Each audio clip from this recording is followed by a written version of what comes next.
सद्गुरु श्री रामदत्त गुरु महाराज, संत कवी श्री दासगणू महाराज आणि माझे आजोबा कैलासवासी हरिभक्तपरायण श्री तुकाराम वाजेगावकर या सगळ्यांना नमस्कार करते आणि आजच्या सेवेला सुरुवात करते. रामदास माय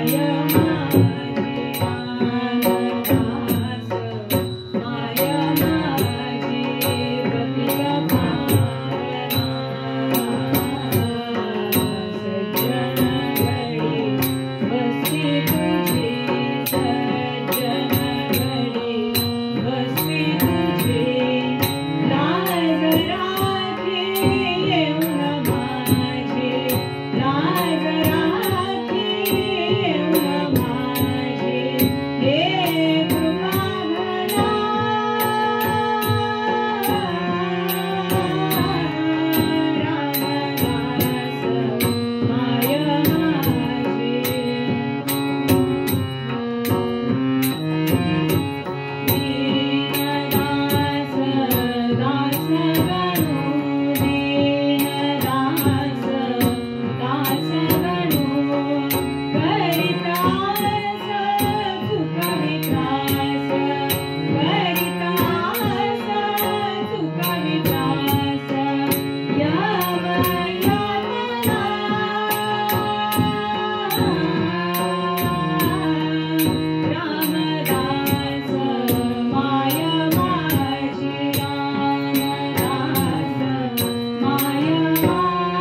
जन्मोत्सव आणि या उत्सवामध्ये आज बऱ्याच दिवसानंतर महाराजांच्या चरणाशी सेवा करायला मिळतेय.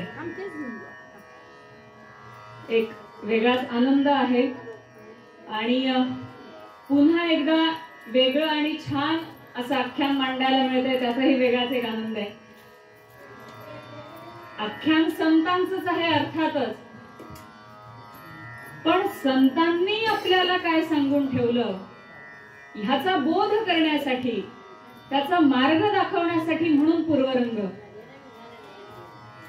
पूर्वरंगामध्ये आपल्याला काय प्राप्त करायचंय ह्याचं मार्गदर्शन दासगणू महाराज करतात.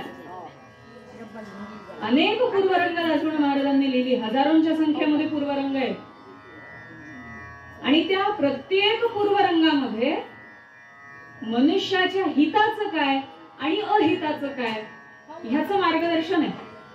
अर्थात संतांचं कार्यच त्यासाठी आहे. भगवंताने संतांची नियुक्तीच त्यासाठी केलेली आहे पृथ्वी तलावरती, की जे भरकटलेली मानवजात आहे, जे भरकटलेले मनुष्य आहेत, त्यांना परत धरून आणून बसवायचं हेच काम संतांचं आहे. आणि वेळोवेळी संतांनी हे काम केलेलं, की अक्षरशः बळजबरीने धरून आणून बसवल्याशिवाय होत नाही हे देखील संतांना माहिती आहे. हट्टी मुलांना बळजबरीने बसवावंच लागतं अभ्यासाला, तशी गत आहे आणि सध्या तर आहेच आहे 100%. मग आजच्या पूर्वरंगामध्ये थोडासा वेगळा विचार करून प्रगतीचा मार्ग सांगितलाय. मग तो वेगळा विचार कोणता आहे तर अभ्युदय प्राप्तीचा विचार. मग अभ्युदय प्राप्ती म्हणजे काय, एक वेगळा शब्द अभ्यासायला मिळाला मला सुद्धा त्या निमित्ताने, की अभ्युदय प्राप्ती म्हणजे इहलोकातलं सुख.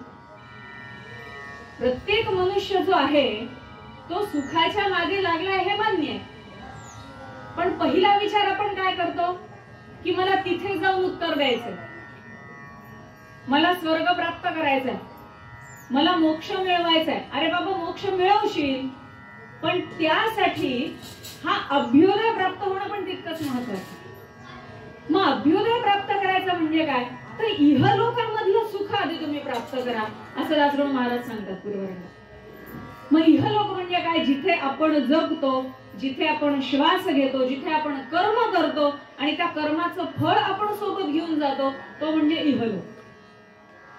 मग या इहलोकाचं सुख प्राप्त करायचं. सगळे म्हणाल, सगळेजण परलोकाच्या सुखाच्या बाबत सांगतात, मोक्षाच्या बाबत सांगतात. मग आम्ही काय सगळे भोग भोगायचे का? अर्थातच भोग भोगल्याशिवाय सुटका नाही. कारण ते जे भोग आपल्या मागे लागलेले ते आपल्याच कर्माचं फळ आहे. देवाने त्याच्या इच्छेने दिलेले नाहीयेत भोग, ते आपण आपल्या कर्माने आपल्या पदरात पाडून घेतले. आणि ते आजच्या जन्माचे नाहीयेत, न जाणो किती जन्माचे ते भोग आपल्या मागे लागले. गुडघे दुखायला लागले की आपल्याला भोग सुचतात. देवा कधी भोग संपवशील, भोगल्याशिवाय सुटका नाही, हे माहिती आहे. पण मग म्हणून नाम घेणं सोडायचंय का, त्याला हाक मारणं सोडायचंय का? नाही, ते नाही सोडायचं. मग काय प्रार्थना करायची? भोग संपव अशी कधीच प्रार्थना नाही करायची, कारण भोग कधी संपत नसतात. या जन्मात जर भोग संपवायचे तर पुढच्या जन्मात भोगावे लागतील. मग ह्या चक्रात अडकायचंय का? नाही अडकायचं. महाराजांनी पण आपल्याला सांगितलं की रामनाम घ्या. कशासाठी घ्या? ह्या भवसागरातून आता पार व्हा. किती किती जन्म गटांगळे खात बसायचंय, तेच भोग भोगायचे, पुन्हा जन्माला यायचं, पुन्हा भोग भोगायचे, पुन्हा मृत्यूला प्राप्त व्हायचं आणि पुन्हा पुढच्या जन्मासाठी तीच धडपड. हे नकोय. मग ह्यातून सुटका हवी आहे. कशी? भोगावं तर लागेल. भोगल्याशिवाय सुटका नाहीये, सहन तर होत नाहीये. मग काय करायचंय? भगवंता रामा हे भोग सहन करण्याची शक्ती तरी दे, हे मागणं मागायचंय. की भोगल्याशिवाय सुटका नाही असं आमच्या महाराजांनी आम्हाला सांगितलं. मग हे भोगायचंय मला मान्य आहे, पण मग किमान ही भोगण्याची शक्ती तरी तू दे. आणि ती शक्ती येते कशातून येते? नामातून येते. मग नाम घेणं हे जसं कर्म आहे, तसं नाम घेण्यासोबत इतरही कर्म आपल्याला लावलेले. म्हणून तर 4 पुरुषार्थ आहेत, ते प्राप्त करायचे. धर्म, अर्थ, काम आणि मोक्ष. त्यात सगळ्यात पहिला सर्वप्रथम कोणाला मान आहे? तर धर्माला मान आहे. धर्माचरण केल्याशिवाय पुढच्या पुरुषार्थापर्यंतच आपण जात नाही, तर बाकीच्याची गत काय? मग धर्माचरण करायचंय म्हणजे नक्की काय करायचं? म्हणून दादा सांगतात सद्धर्माचं आचरण. धर्माचं आचरण करायचंय, सद्धर्माचं आचरण करायचंय. तो धर्म चांगल्या रीतीने पालन करून पूर्ण करायचं. कोणता धर्म? जो मला मनुष्य जन्माच्या वेळेलाच प्राप्त झालाय तो धर्म. पहिला मनुष्य धर्म. दुसरा, मी ज्याची मुलगी किंवा मुलगा म्हणून जन्माला आलो तो धर्म. ज्याची आई किंवा वडील म्हणून जन्माला आलो तो धर्म. ज्याची पत्नी किंवा पती म्हणून जन्माला आलो तो धर्म. आणि सगळ्यात महत्वाचा, माझा परमेश्वराच्या ठिकाणी असलेला माझा शिष्य धर्म. की मी त्याचा दास आहे, मी त्याचा शिष्य आहे, हे समर्पण जोपर्यंत तिथे होत नाही तोपर्यंत त्या धर्माचं पालन होणार नाही. आपण महाराजांची प्रवचन ऐकतो, त्यात महाराज म्हणतात नाम घ्या. काहीतरी प्राप्त करण्यासाठी का होईना आपण नाम घ्या. कारण महाराजांना माहिती आहे की कुठल्या तरी फळाची अपेक्षा ठेवल्याशिवाय हे कार्य होणार नाही. आणि जेव्हा हे कार्य व्हायला सुरुवात होईल ना, तेव्हा आपोआप तो रामच आपल्यातली ती इच्छाच हळूहळू मारून टाकेल. आणि मग जे काही समर्पण आहे ते सगळं काही तत्सत कृष्णार्पणमस्तु हे होतं. पण त्यासाठी सुरुवात आपल्यापासून व्हायला हवी. कारण संतांनी हे वेळोवेळी पाहिलंय की आजूबाजूची परिस्थिती ही सदैव आपल्यासाठी प्रतिकूलच आहे, अनुकूल कधीच नाहीये. आपण अनेक संतांची चरित्र पाहतो, हजारो वर्षांपूर्वीचे संत होऊन गेले, त्यांनी सुद्धा तीच परिस्थिती पाहिली की अनुकूल काहीच नाहीये, सगळं काही प्रतिकूल आहे. मग या प्रतिकूल परिस्थितीतही आम्हाला आमचा धर्म टिकवून ठेवायचा आहे. त्यासाठी आमचा जो धर्म आहे त्याचं आचरण माझ्यापासून सुरुवात व्हायला हवी. तुम्ही इतरांना सांगा. कारण नुसतं इतरांना सांगून उपयोग नाही हो, त्यांच्याकडून करून घ्यायचंय. म्हणून संतांनी सुद्धा आधी केलं आणि मग सांगितलं. आपल्या महाराजांचं उदाहरण आहे, ब्रह्मचैतन्य महाराजांचं उदाहरण आहे, रामदास स्वामींचं उदाहरण आहे, कितीतरी उदाहरण आहेत आपल्यासमोर. इतरही अनेक संत आहेत की ज्यांनी आधी केलं आणि मग सांगितलं, बाबा रे हे करा. तो येतो बर का, तो आपल्याला प्रसन्न होतो, तो आपल्याला दर्शन देतो, तो आपल्यावर कृपाही करतो. फक्त आपला अंतःकरण बघतो तो, आणि तेवढं तर बघणंच आहे ना हो. एवढ्या मोठ्या परीक्षेत पास करायचंय तर त्याच्या योग्यतेचं आहे की नाही ही तपासणी तर व्हायलाच हवी. एवढी परीक्षा तर तो घेणारच. आणि म्हणून दासगणू महाराज म्हणतात, सद्धर्माचे आचरण हेची कारण अभ्युदया करा, त्या हरीला येईल दया. जेव्हा आपण हा अभ्युदय प्राप्त करण्यासाठी आपल्या धर्माचं आचरण योग्य रीतीने करू, बरोबर त्याला दया येणारच आहे, तो कृपा करणारच आहे. मग हा जो अभ्युदय आम्हाला प्राप्त करायचा आहे, हे जे इहलोकाचं सुख आम्हाला, कारण असं आहे की इथं जर काही मिळालं नाही तर आपण तिथं समाधानी वृत्तीने जाणार कसं? त्या इच्छा, त्या आकांक्षा मनात ठेवून थोडेच जायचंय, त्या पूर्ण करून जायचंय. मग त्याला दोनच मार्ग आहेत. एक तर त्या पूर्णपणे सोडून द्या, त्याचा त्याग करा जसं आपल्या संतांनी केला, नाही तर मग त्याचा उपभोग घ्या.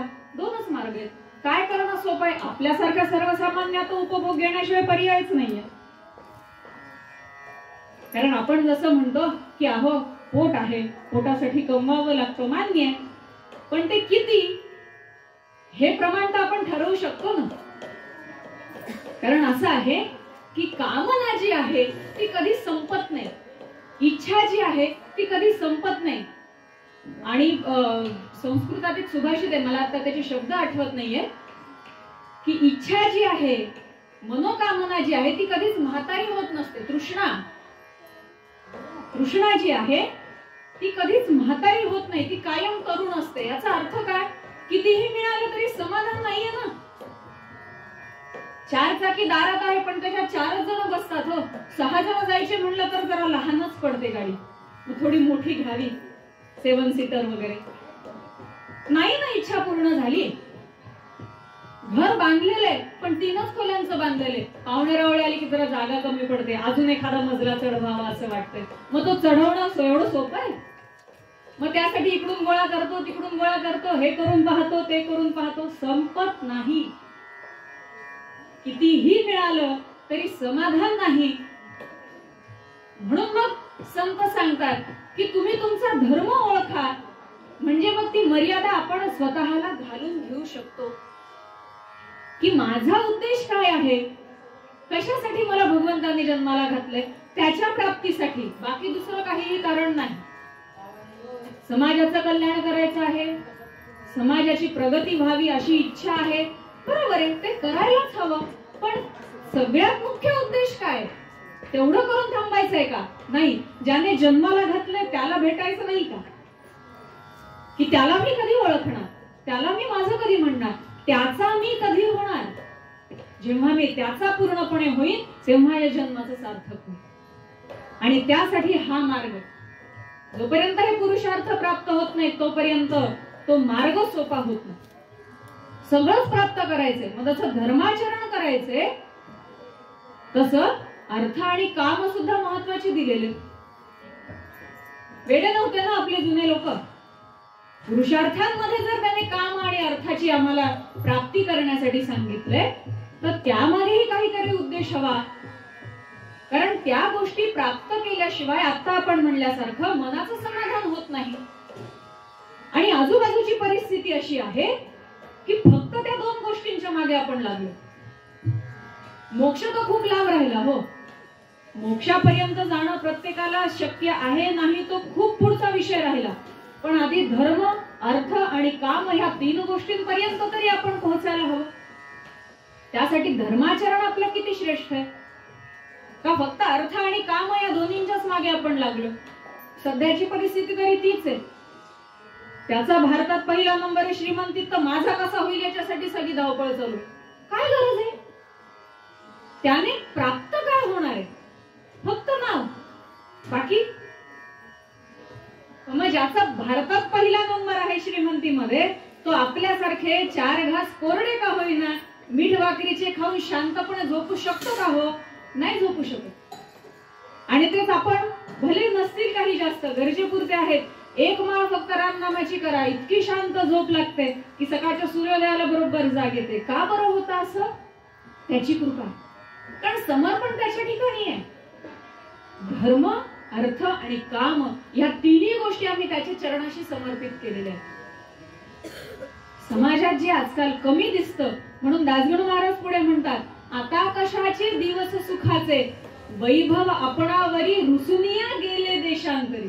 काय होता आपला भारत देश, काय त्याची समृद्धी होती, काय त्याची श्रीमंती होती.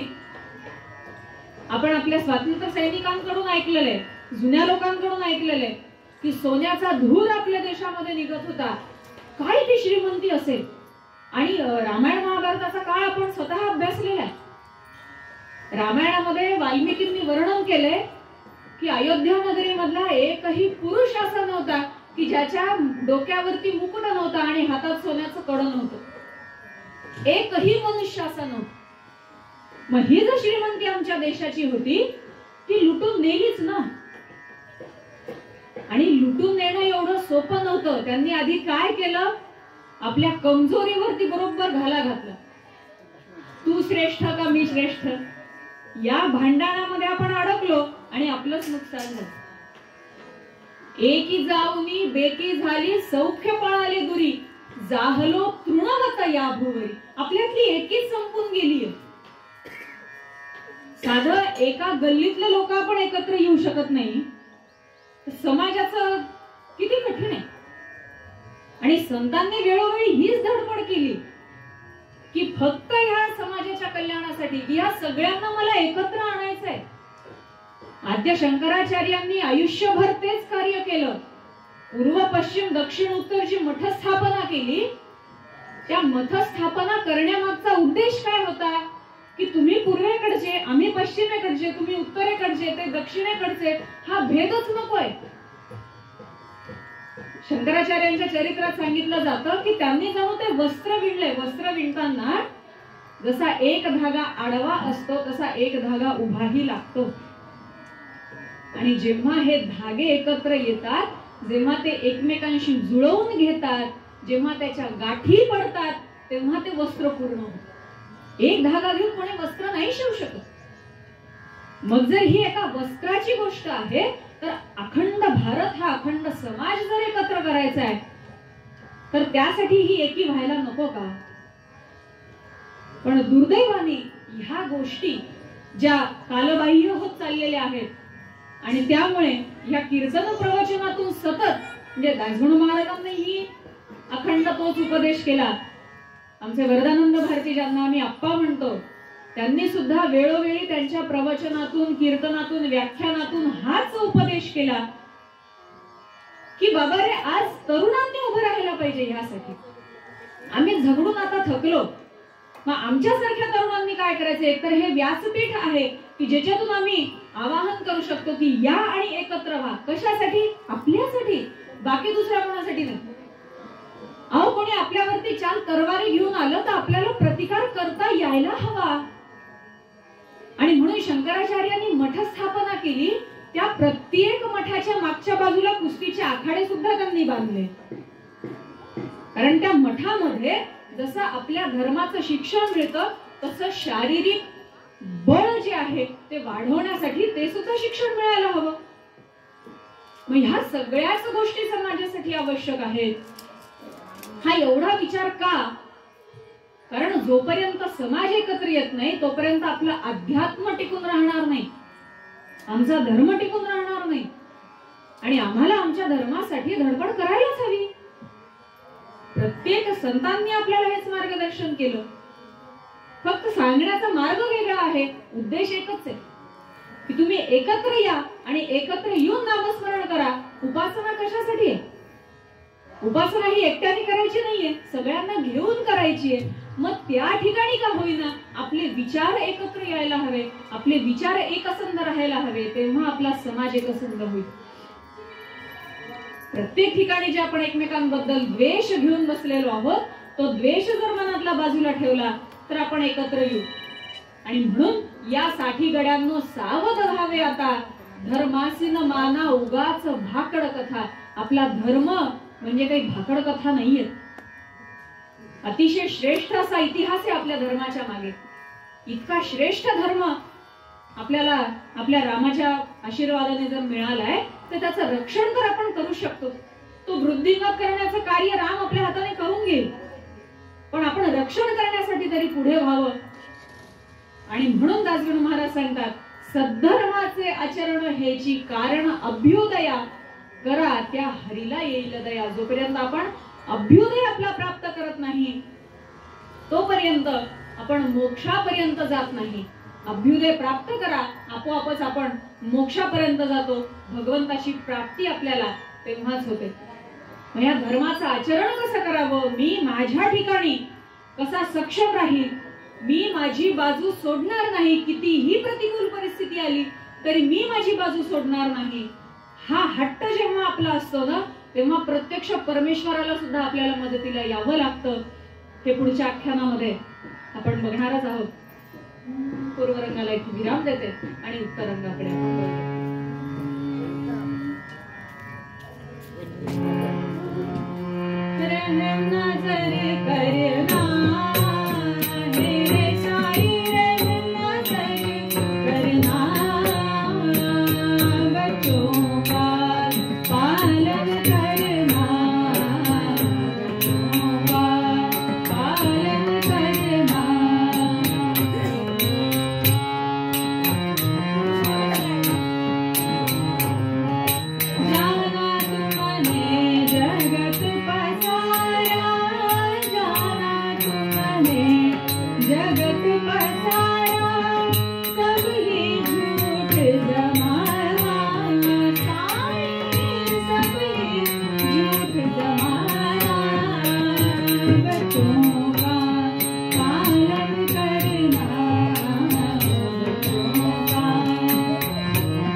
प्रल्हाद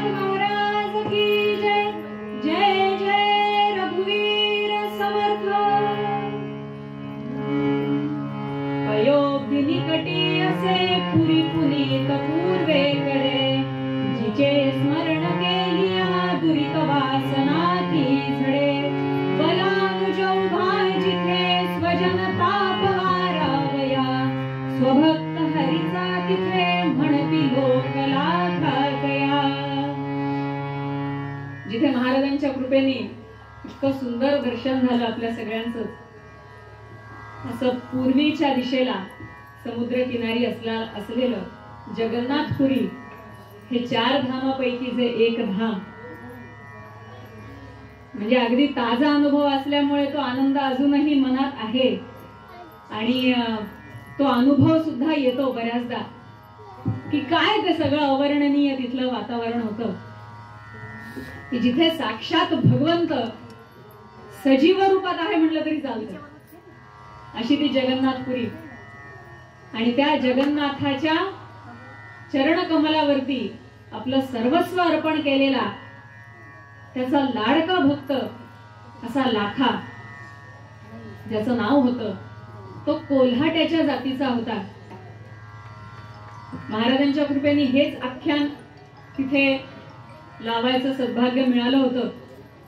फक्त बाकी सगळी थोडीशी योजना कमी असल्यामुळे, पण तिथे भगवंताच्या चरणाशी सेवा झाली हा वेगळाच आनंद आहे बरं का.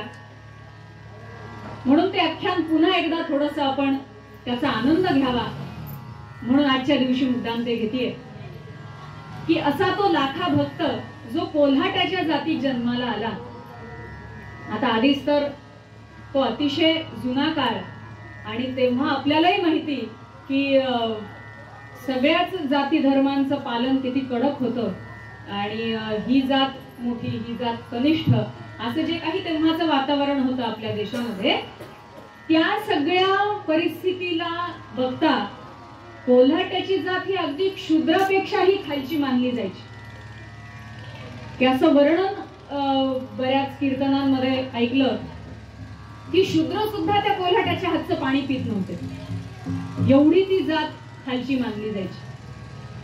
आणि त्यामुळे त्यांनी काय करायचं पोट भरण्यासाठी, तर जो कोल्हाट्याचा खेळ आहे, डोंबाऱ्याचा खेळ आपण ज्याला म्हणतो, आजही बऱ्याच ठिकाणी पाहतो की 2 खांब रोवले जातात, त्याला दोरी बांधली जाते आणि त्या दोरीवरून जो खेळ करणार आहे त्याची पत्नी किंवा मुलगी कोणीतरी त्या दोरीवरून चालत चालत आपला जीव धोक्यात घालून तो खेळ करतात.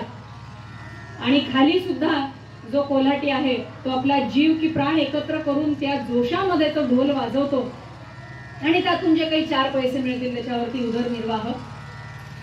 आताची परिस्थिती खूप बदलली आहे, पण तेव्हाचा काळ इतका कठीण होता की किती मिळतील माहिती नाही, मिळतील की नाही हेही माहिती नाही, आणि त्यावरतीच सगळी गुजरण होती.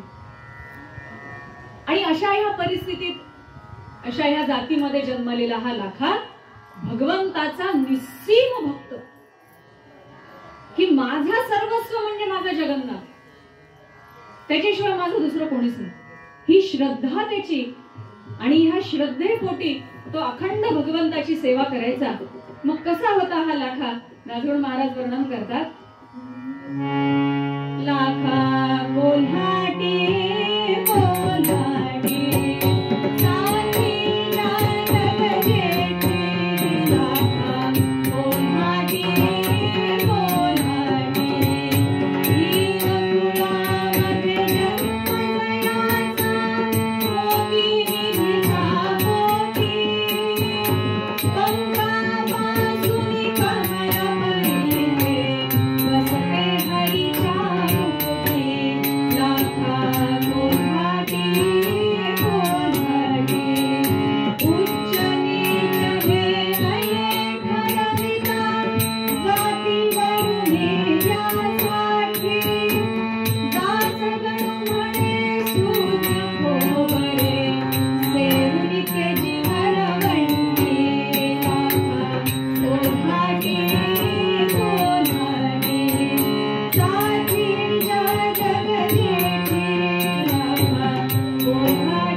जातीमध्ये जन्माला आलेला हा पण दासगणू महाराज म्हणतात की कमळ हे नेहमी चिखलातच उमलतं आणि ते चिखलात उमललेलं कमळच भगवंताच्या मस्तकावरती वाहिल्या जातं.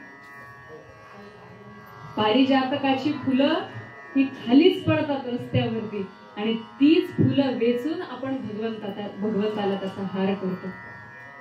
त्यामुळे तो श्रेष्ठ आहे का, तो कनिष्ठ आहे का, हा भेद भगवंतासाठी नाहीये, तो आपल्यासाठी आहे. आणि जो आपणच आपण पाडून घेतोय त्याचा खरं तर काहीच संबंध नाही. भगवंताच्या साठी आमच्या मनात श्रद्धा किती आहे ते भगवंत पाहतो आणि त्याच्यावरून त्याचं मोजमाप असतं की माझा श्रेष्ठ भक्त कोणता आणि कनिष्ठ भक्त कोणता. म्हणजे विचार करावा की आम्ही कुठे आहोत. असा हा लाखा भक्त अतिशय हीन जातीमध्ये जन्माला आलेला असून सुद्धा केवळ आणि केवळ भगवंताच्या नामस्मरणाशिवाय त्याला दुसरं काहीच काम नव्हतं. त्याचं नाम घ्यायचं, गरजेपुरतं काम करायचं आणि त्या केलेल्या कामातून जे काही प्राप्त होईल त्यातून आपला उदरनिर्वाह करायचा. पण असं आहे की परीक्षा दिल्याशिवाय कोणीच पास होत नाही. म्हणतात तसं की इतकं दारिद्र्य नशिबाने पदरात घातलं आणि त्याच भरीत भर म्हणून देवाने पदरात एक मुलगी दिली. अतिशय सुंदर अशी ती मुलगी. लाखाच्या मुलीचं वर्णन दासगणू महाराजांनी जे केलंय अप्रतिमच आहे की म्हणजे स्वर्गातली अप्सरा सुद्धा तिच्या पुढे कमी पडेल असं ते सौंदर्य. अतिशय लावण्यवती अशी ती कन्या आणि दुर्दैवाने मुलीला जन्म देऊन लाखाची पत्नी स्वर्गवासी झाली आणि त्या मुलीचं सगळं संगोपन या लाखावरती आलं. मुलीचा सांभाळ करायचा बरं तेही केलं असतं हो त्याने. 2 घासातला 1 घास पोरीला भरवून त्याने त्याच्यातही समाधान मानलं असतं. पण हे जे सौंदर्य भगवंताने तिला दिलेलं आहे त्याचं काय करणार विचार. रोज आपलं मुलीकडे बघावं जी दिसामासाने मोठी व्हायला लागली होती, हळूहळू वयात यायला लागली होती. आधीच तर हीन जात, त्यात सगळा काही खेळ उघड्यावरचा, आजूबाजूच्या लोकांना तेवढंच मिळायचं. स्वतःच्या डोळ्यांचं पारणं फेडून घेण्यासाठी जणू काही सगळे त्या लाखाच्या घराभोवती घिरट्या मारीत असायचे. दिवसेंदिवस हे सगळं तो बघायचा आणि मनातल्या मनात त्याला दुःख व्हायचं. देवा तू मला दारिद्र्य दिलंस याच्याबद्दल मी कधीच तुझ्याकडे तक्रार करणार नाही, पण हे का माझ्या पदरात घातलं, याची काय गरज होती मला. रात्रंदिवस त्या पोरीकडे बघावं आणि वाटावं की जणू हळूहळू माझ्या गळ्याभोवती कोणीतरी फास आवळत आहे आणि या फासामुळे जणू एक दिवस माझा जीव जाईल. तिचं संगोपन करणं मला अवघड नाही, तिचं रक्षण करणं मला अवघड आहे. आमचे आप्पा वरदानंद भारती नेहमी प्रवचनात सांगायचे म्हणजे बऱ्याच बायकांचा आक्षेप असतो त्यांच्यावरती बरं का की तुम्ही मनुस्मृतीतले नेहमी वचन सांगता, म्हणूनही आपल्यासाठी काय सांगून ठेवलं हे सांगता. न स्त्री स्वतंत्रते एवढं एकच वाक्य सगळ्यांनी पाठ करून ठेवलेले आपल्या दुर्दैवाने. मनोने सांगितलं की स्त्री ही कधी स्वतंत्र नाही.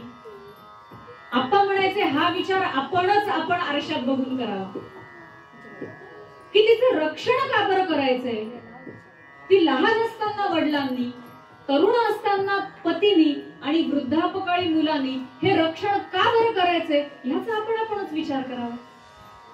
आणि जेव्हा हे रक्षण करते आपण बाजूला सारतो, आपल्यावरती टाकलेले नियम जेव्हा आपण बाजूला सारतो तेव्हा काय होतं हे आज डोळ्यांनी बघावं लागतंय दुर्दैवाने. त्यामुळे खरं तर रोज महाराजांच्या चरणी प्रार्थना आहे की महाराज तुम्ही जसं सगळ्यांना सांगत आलात की बाबा रे केवळ रामनामाच्या प्राप्तीसाठी, रामाच्या प्राप्तीसाठी त्याचं नाम घ्या आणि तेवढंच करा, ते आजही पुन्हा जन्माला या आणि सांगायची गरज पडलेली आहे. इतकं सगळीकडे भयानक सगळी परिस्थिती आहे. कुठेतरी असं वाटतं की त्याला कारणीभूत आमच्यासारख्या मुली असतील कदाचित नाही आहेच हे म्हणलं तरी अतिशयोक्ती ठरणार नाही किंवा काही वावगही ठरणार नाही. तेव्हा आप्पा एक उदाहरण द्यायचे की म्हणे आपल्या घरामध्ये जर सोन्याच्या विटा आपण गोळा करून ठेवल्या तर त्या आपण अंगणातल्या देवळीमध्ये ठेवणार नाहीत ना. आमच्याकडे सोन्याच्या विटा आहेत बरं का, आमच्याकडे सोन्याच्या विटा आहेत बरं का, खूप महागाच्या आहेत, इकडून मागवल्या तिकडून मागवल्या, कोणाला कळणार नाही, कोणाला दिसणार नाही, इतक्या गुप्त ठिकाणी आपण त्या ठेवतो. मग आपल्या घरामध्ये सोन्यापेक्षाही मौल्यवान जे आहे आपली स्त्री, तिचं रक्षण करणं चुकीचं आहे का? आणि तिचं रक्षण केवळ याच भावनेने केलं जातं. फक्त तो विचार जो खोडून काढला जातो ना, तो चुकीच्या पद्धतीने खोडून काढला जातो. त्याचं वाईट वाटतं असं आप्पा म्हणायचे प्रवचनात, आणि ते काहीच चुकीचं नाही. की अरे रक्षण आहे रे, हे बंधन नाहीये. हा बंधन म्हणतो पूर्वीच्या काळी स्त्रियांना किती मोठा आदर होता हे आपल्यालाही माहिती. की जिला आम्ही देवी म्हणून तिची पूजा केली, जिला आम्ही घरातली लक्ष्मी मानतो, तिला आम्ही कसं काय बंधनात ठेवणार? ते बंधन नाहीच आहे, ती फक्त सुरक्षा आहे. आपण आजकाल मोठ्या मोठ्या लोकांना Z+ सुरक्षा देतो. मग काय गरज आहे Z+ द्यायची? काहीच गरज नाही. तुम्ही स्वतःच रक्षण करू शकता ना, मग काय गरज आहे तुम्हाला बुलेट प्रूफ गाड्यांची आणि Z+ सुरक्षांची? तेच संरक्षण इथे आहे. असो सांगायचा मुद्दा हा की लाखाला सुद्धा रात्रंदिवस तीच काळजी वाटायची. आणि कधी कधी तो आपल्या मुलीला जवळ घेऊन बसायचा, मुली हे बघ, तू आता हळूहळू वयात येतेस, आजूबाजूचं वातावरण हे चांगलं नाही बरं, फक्त एक कर, भगवंताशिवाय दुसऱ्या कोणाचा विचार करू नकोस. त्याच्याशिवाय आपल्याला दुसरं कोणी नाही बरं, आपल्याला फक्त त्याची सेवा करायची आहे. असा सतत उपदेश लाखाने तिला करत राहावा. तारुण्य हे तव मुली मज फास वाटे, वाणी तिच्या पदकथा वरले सराटे, वाहा तुझ्या समज निर्मल वासनेला, आला अही गमक दंश करावयाला. तू निर्मळ मनाची आहेस बाळा, पण आजूबाजूचं वातावरण तसं नाही बरं. त्यामुळे स्वतःला जप, केवळ आणि केवळ भगवंताच्या ठिकाणी समर्पण ठेव. आता असं आहे की मुलगी तारुण्यात यायला लागलेली आहे आणि ते वयच असं असतं की सांगितलेलं ऐकायचंच नाही, हे ठरवलेलंच असतं मनाने. तुम्ही काय सांगताय, किती सांगताय, कसं सांगताय हे खूप पुढचं राहिलं. हम नाही सुनेंगे हे ठरलेलं असतं त्या वेळामध्ये. ते वयच तसं आहे आणि म्हणूनच तेव्हा जपायचं असतं. आई वडिलांनी सुद्धा आणि मुलांनी सुद्धा. अर्थातच आई वडील संस्कार करतात हे मुलांच्या चांगल्यासाठी करतात, हे मुलांनीही समजून घेतलं पाहिजे. की का बरं आम्हाला संध्याकाळनंतर आमची आई आमचे बाबा बाहेर जाऊ देत नाही, म्हणून घरात तंतन करणारे मुलं आजकाल आपण पाहतो. अहो इतकी भयानक परिस्थिती आहे की साधं यायला उशीर का बरं झाला एवढं विचारल्यावरती पोरं जीव देतात. इतका स्वस्त जीव झालाय पोरांना. जन्माला घालण्यासाठी मायबापांनी काय खस्ता खाल्ल्या असतील ह्याचा एक क्षणासाठी सुद्धा मुलं विचार करत नाही. हे दुर्दैवच आहे ना आजकाल. आणि म्हणून महाराजांच्या चरणी, भगवंताच्या चरणी एकच प्रार्थना आहे की बाबा रे सद्बुद्धी दे. आता खरं तर बाकी काहीच मागायची इच्छा नाहीये. हे सगळं जेव्हा अवतीभोवतीचा जो काही गोंधळ आहे तो दिसतो की फक्त सद्बुद्धी, याच्या पलीकडे काही नाही. आणि तीच परिस्थिती लाखाच्या नशिबी होती. मुलीने वडील उपदेश सुरू केला वडिलांनी की काहीतरी कारण काढावं आणि तिथून पळ काढावं. काय रोज उठून तेच तेच मला सांगतात, मी काय करू, मी एवढी सुंदर, तर माझी काही चूक आहे का त्याच्यात? अगं बाई तुझी चूक नाहीच आहे, चूक कोणाचीच नाहीये. पण जे आहे त्यातून आपण कसं सावध राहायला हवं हे पण समजून घ्यायला पाहिजे. पण अर्थात ते वयही तसं असतं, अवतीभोवतीची परिस्थिती सुद्धा तशीच असते. मुलींनी समोरून निघून जावं, लाखाच्याही हे लक्षात येत होतं.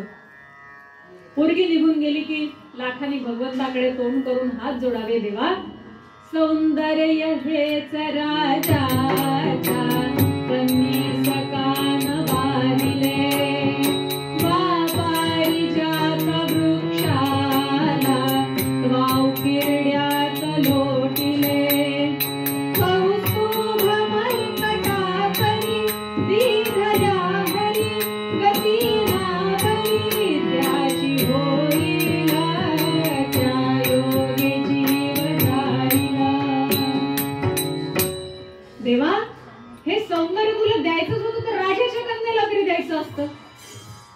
तिचं रक्षण करायला 5-50 तिथे रक्षण करते तरी आहेत.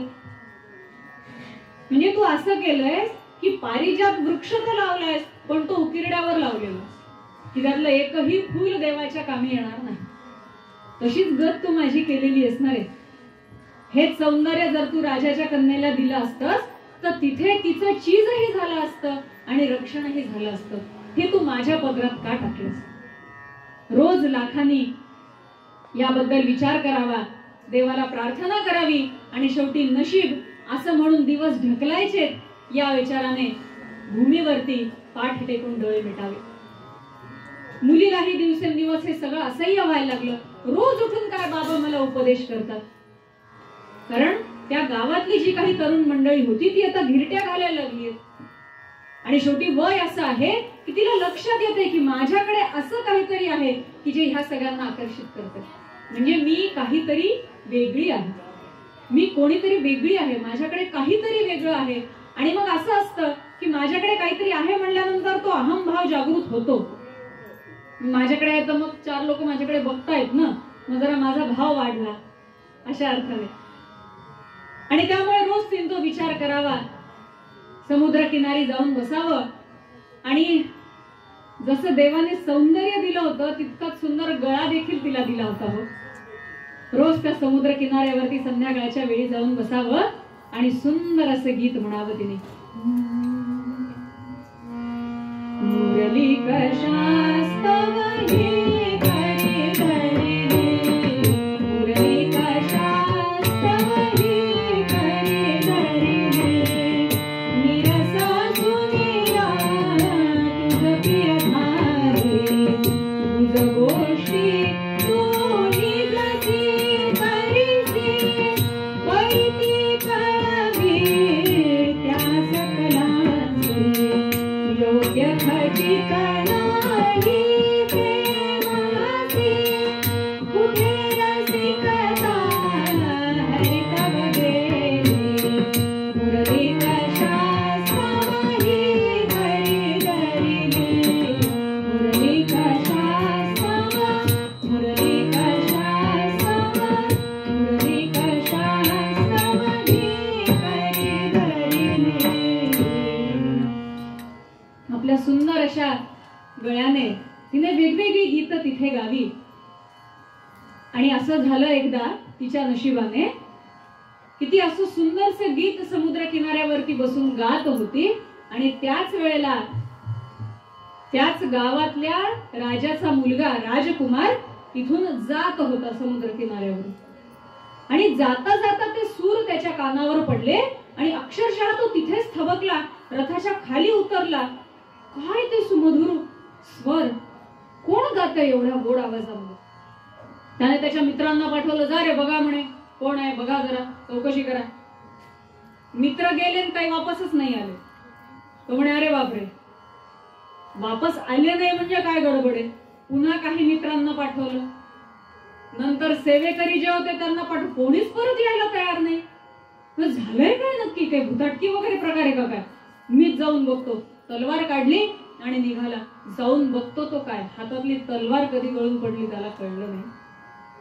काय ते सौंदर्य, आहा, म्हणजे अक्षरशः बघणाऱ्याने स्तब्ध व्हावं असं ते सौंदर्य. आणि त्या सौंदर्याच्या बरोबरीने इतका मधुर आवाज, म्हणजे काय ते कॉम्बिनेशन असेल विचार करा.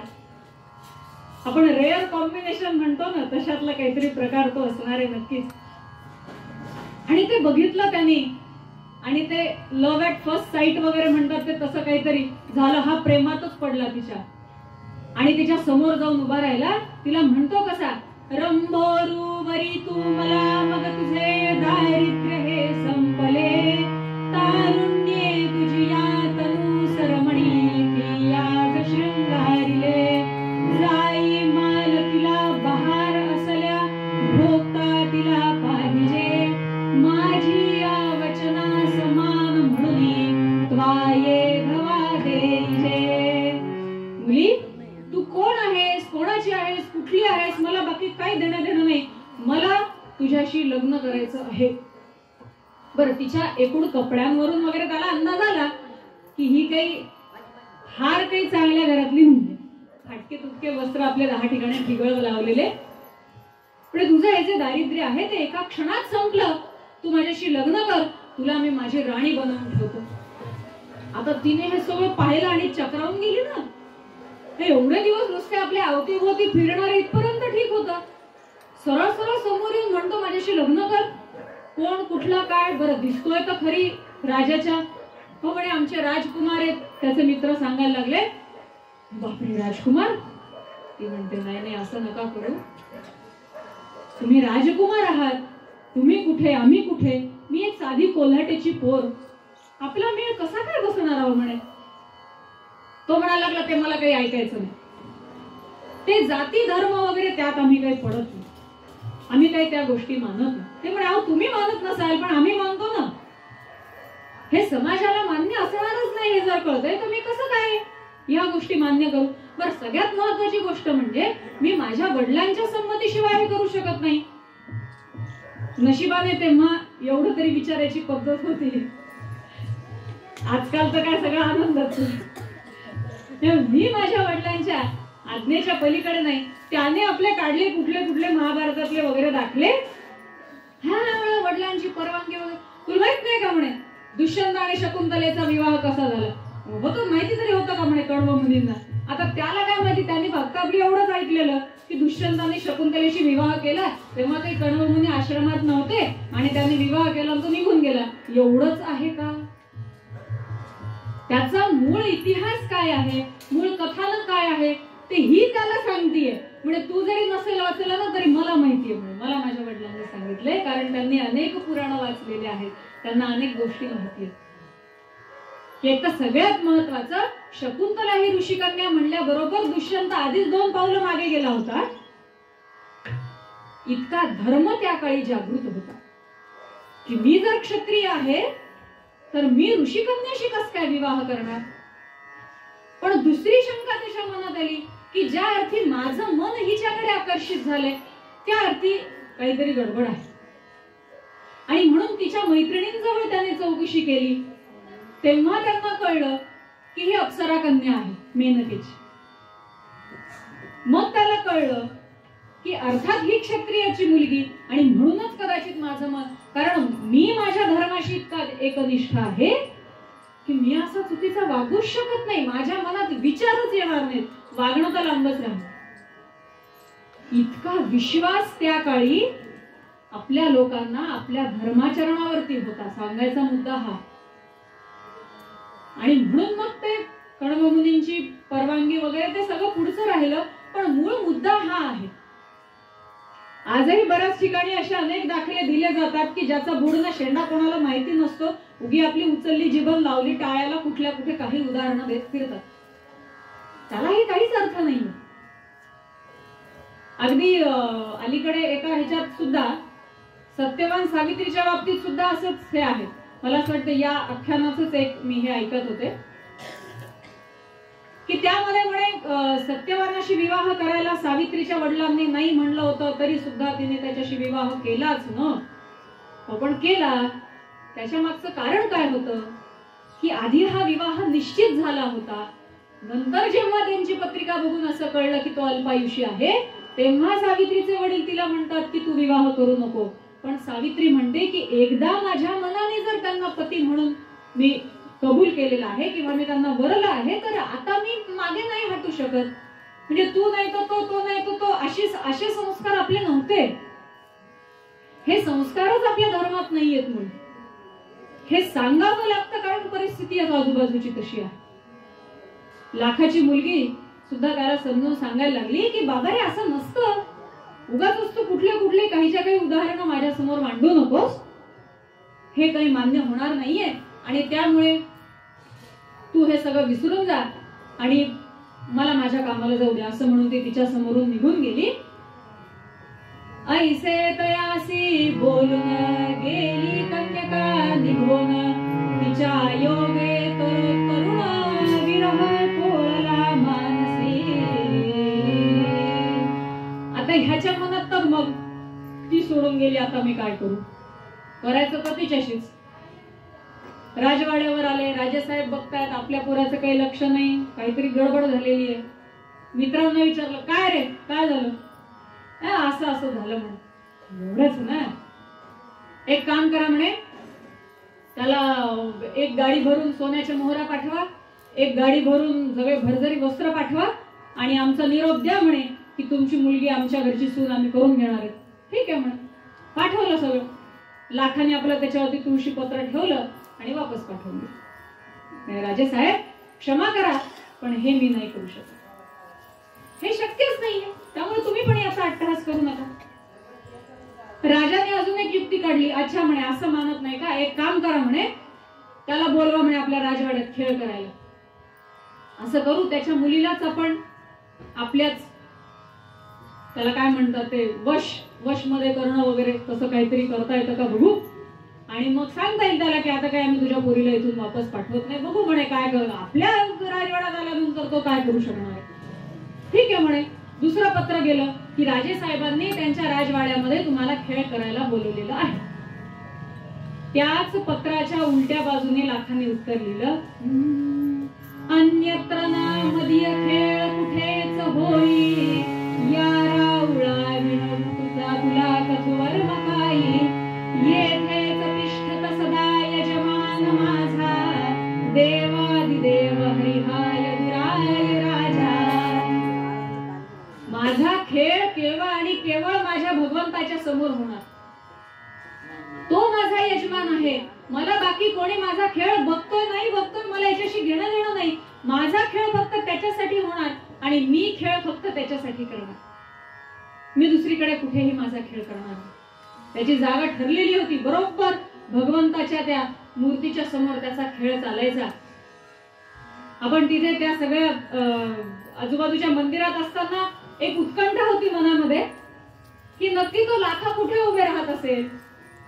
मग नंतर मी माझ्या काकांना विचारलं, म्हणलं माहिती असेल कदाचित तर माझ्या आजोबा सांगायचे म्हणे की पश्चिम द्वाराकडे त्याची ती झोपडी होती छोटीशी आणि तिथेच तो खेळ करायचा. तिथून सरळ मूर्ती दिसायची म्हणे तेव्हा भगवंताची. आता अर्थात बरेच बदल झालेले, खूप वर्षापूर्वीचं ते मंदिर आहे.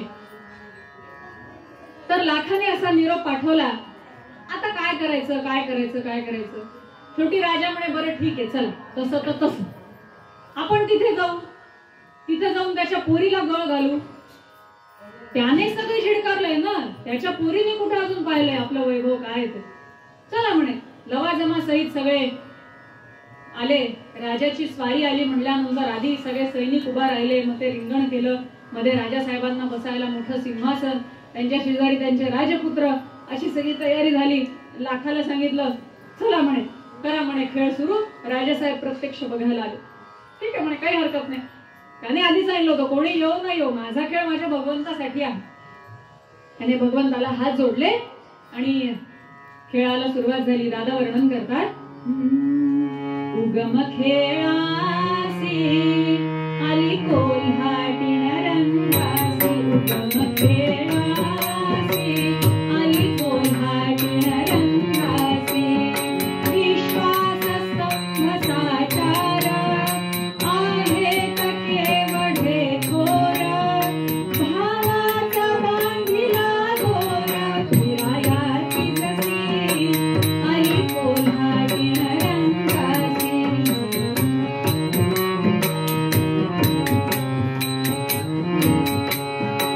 सरकार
करतोय की राजा बघ, खेळाला सुरुवात झालेली आहे.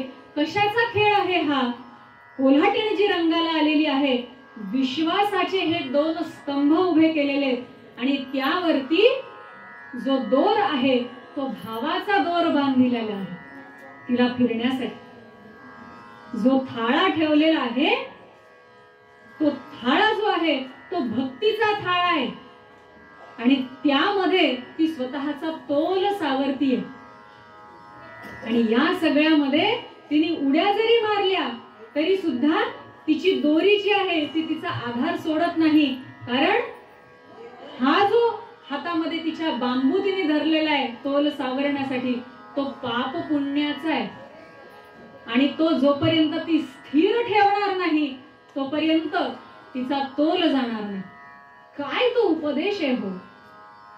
कुठले पोथी पुराण त्याने वाचले असतील आणि कुठले वेद उपनिषद त्याने पाठ केले असतील. तो सांगतोय राजा, हा खेळ एवढा सोपा नाही बरं. आणि ही जी मनातली भक्ती आहे ना, ती भक्ती जोपर्यंत आपली जागी आहे तोपर्यंत आपल्याला आपला तोल जो आहे तो कधी घालणार नाही. आणि हा विश्वास जोपर्यंत आपला स्थिर आहे, हातात असलेला बांबू हा जोपर्यंत स्थिर आहे, पाप आणि पुण्य आपण जोपर्यंत तराजूमध्ये सारख्या मापाने मोजत नाही तोपर्यंत आपला तोल जाणार नाही. एखादा जरी का तराजू खालीवर झाला की आपला तोल गेला समजा.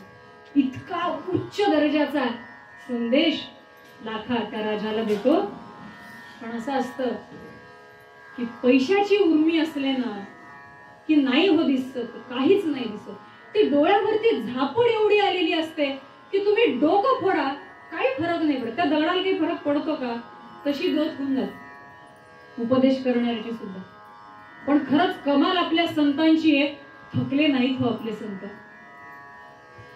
रक्तबंबाळ झाले पण तरी उपदेश करायचा सोडला नाही. काय आपल्या महाराजांनी पण काय कमी कष्ट भोगले का? काय काय भोगलं असेल तेव्हा आपण विचारही करू शकत नाही. आपण एखादी गोष्ट सांगितलेली समोरच्यानी ऐकली नाही तर आपण आयुष्यभर तोंड बघत नाही त्याचं. इतका अहंकार आपल्यामध्ये आहे. आपल्या संतांना तर काय काय ऐकावं लागलं आणि तरी पण त्यांनी हट्ट सोडला नाही बरं का. नाम घ्या, नाम घ्या, नाम घ्या सतत सांगत राहिले. खरंच कमाल आहे. त्यामुळे असं वाटतं ना की त्यांच्या इतकं नाही, त्यांच्या 1% जरी आमच्यामध्ये भगवंताने उतरवलं ना तरी झालं, धन्य झालो आम्ही. त्यासाठीच बहुतेक जन्माला आलो असं वाटतं कधी कधी. तर असो सगळं झालं. खेळ सुरू होता, लाखा उपदेश करत होता. पण मी म्हणल्यासारखं राजाला काही त्याचा फरक पडत नव्हता. एकीकडे त्याने सोन्याचं ताट भिरकावलं त्या लाखाच्या मुलीकडे. ती वरतून सगळं बघत होती खेळ करताना. त्यात भरजरी पैठणी, दागिने, पैसे असं राजा फेकायला लागला आणि ते सगळं बघितलं त्याच्या मुलीने. अक्षरशः खेळ करता करता ती खाली उतरली आणि ते सगळं ती घ्यायला लागली. लाखाला वाईट वाटलं ते सगळं बघून. अरे अरे, माझे संस्कार कुठेतरी कमी पडले आणि म्हणून हे सगळं माझ्या नशिबी आलं. राजपुत्राजवळ लाखा जातो, त्याला समजावून सांगतो की बाबा रे, तुझ्याकडे सौंदर्य आहे, तुझ्याकडे पराक्रम आहे, हे सगळं जे आहे ना ते राखून ठेव, त्याचा चांगला उपयोग कर. ह्या अशा विषय वासनेच्या बळी पडू नको. पण सगळ्याच गोष्टी इतक्या काही प्रतिकूल होऊन गेलेल्या होत्या की तो सुद्धा हरला बिचारा. शेवटी आपल्या मुलीजवळ गेला, तिच्या अंगावरचे सगळे दागिने त्याने उतरवले. ती जी काही पैठणी तिने अंगाला अशी लपेटून घेतली होती ती काढून टाकली आणि तिला तो उपदेश करतो. त्या हेम पात्री मुली जाण विष्ठा, इथे विलान्या रुचते वरिष्ठा, वारा त्यासी नित सेवितात, ना दुर्नीती या वरवी जगात. प्रयत्न सोडले नाही त्यांनी. अगं ती विष्ठा आहे ग, ती वराहांच्या खाण्याच्या लायकीची, आपल्या नाही. त्याला स्पर्श करू नकोस. विष्ठे समान आहे ते सगळं आपल्यासाठी. इतका कडू उपदेश देऊन सुद्धा तिने ते सगळं ऐकलं. तिला प्रचंड राग आला आणि ताडकन तिच्या तिथून निघून गेली त्या खेळाच्या तिथून आणि झोपडीत जाऊन रडत बसली. हे सगळं मात्र त्या राजाने हेरलं. हे सगळं आहे, होऊ शकतं, काहीतरी करावं लागेल. मग काय करायचं, मग काय करायचं, मग काय करायचं. त्यांच्याकडे नवनवीन योजना. आता काय मंत्रिमंडळ त्यांचंच असतं, बसली बैठक, चालू चर्चा. आणि मग त्यांनी असा डाव हे केला की रोज कोणतरी राजपुत्राचा मित्र रात्रीच्या वेळेला तिच्या झोपडीच्या अवतीभोवती घिरट्या घालेल की जेणेकरून तिला सारखं आपण एखाद्या गोष्टीची सतत सूचना करणं, त्याला म्हणतो ना हॅमरिंग, की सतत सतत सतत सतत त्या गोष्टी जेव्हा आपल्यावरती बिंबवल्या जातात तेव्हा ती कृती आपल्या हातून घडतेच घडते. आणि तसं जणू झालं. आणि एक दिवस लाखाच्या दुर्दैवाने रात्रीच्या वेळेला आपल्या त्या दरिद्री बापाला सोडून ती मुलगी राजपुत्राच्या मेळ्यामध्ये बसून निघून गेली. निघून गेली ती निघून गेली कन्या ती अखेरीसी, त्यजून आपुल्या त्या श्रेष्ठ शापित्यासी, धनिक संगे कोठून राहणार, मानसासी कावळावदासी, मानसासी कावळावदासी.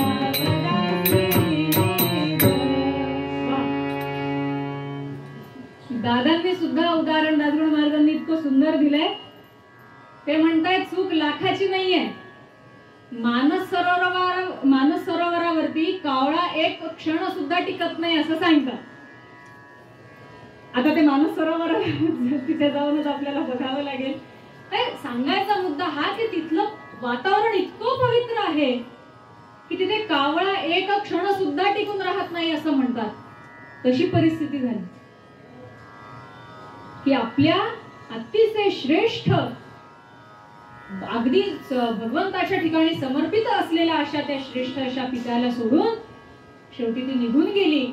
आणि सकाळी लाखा उठला, त्याचं आपलं सुरू झालं आवरण. त्याला वाटलं गेली असेल, जवळपास पाणी भरायला गेली असेल, मैत्रिणीकडे गेली असेल. बराच वेळ झाला, दुपार झाली, तरी देखील कुठे सापडत नाही, दिसत नाही.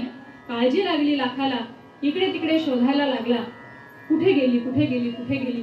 आणि जेव्हा आजूबाजूला चौकशी केली ते सगळे असे वेड्यासारखे बघायला लागले लाखाच्या तोंडाकडे. काय रे, तुला काहीच माहिती नाही? नाही, काय झालं? अरे रात्रीच म्हणे राजाकडून मेणा आला होता आणि त्याच्यात बसून तुझी पोरगी निघून गेली. मटकन खाली बसला. देवा, काय रे हे? पण असं आहे की तो संत आहे हो, सगळं काही समर्पित भगवंताला केलंय. दुसऱ्या क्षणाला म्हणला, बरं झालं म्हणे देवा, सोडवलंस, या त्रासातूनच सुटलो म्हणे, आता बरं म्हणे, आता तू आणि मी, मला बाकी काहीच नाही. काय त्याची ती भक्ती असेल आणि काय त्याचं ते समाधान असेल.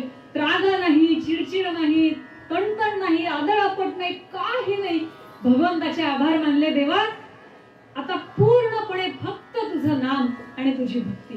वा, खरंच म्हणे कृपा करावी तर तुझ्यासारखी. असं म्हणून लाखा त्याच्या कामाला निघाला.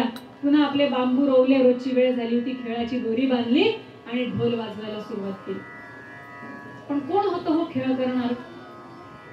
काही लोक झाली जमा आवाज ऐकून, पण पाहिलं पोरगी नाहीये. दोरावर कोण उभं राहणार? याच्या ढोलावरती किती जण पैसे देणार? पैसे वेगळ्याच गोळ्या कामासाठी देत होते लोक.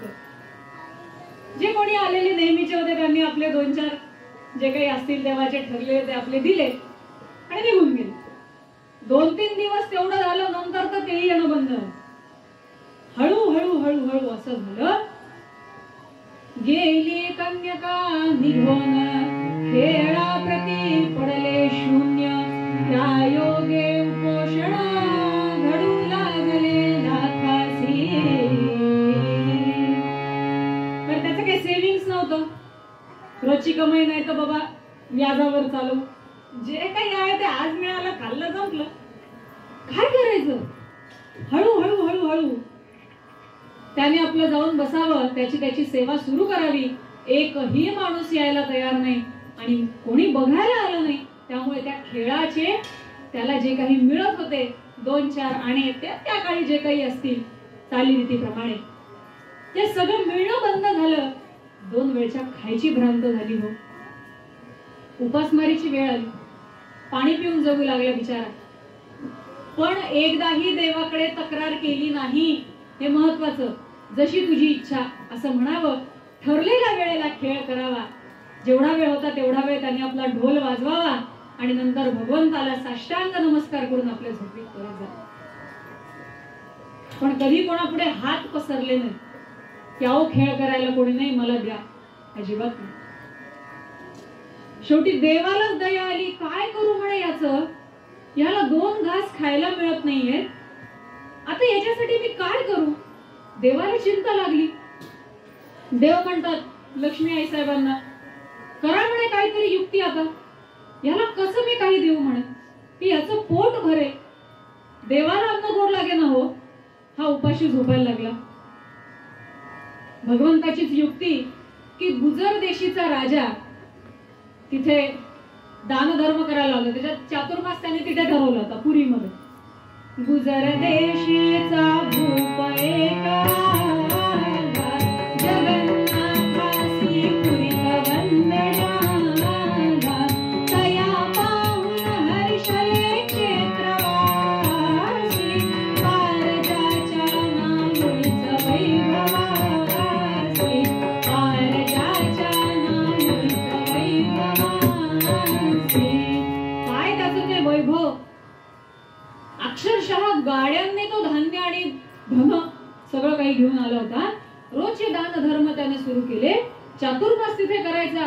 4 महिने तिथे भगवंताची आराधना सुरू केली. रोज वेगवेगळे भोग भगवंताला, भरपूर धनधान्य दान द्यायला त्याने चालू केलं. 4ही वर्णांच्या योग्यतेचं जे काही दान होतं ते प्रत्येक वेळेला त्याने द्यायला सुरुवात केलं. हजारो लाखोनी पंक्ती उठायच्या तिथून.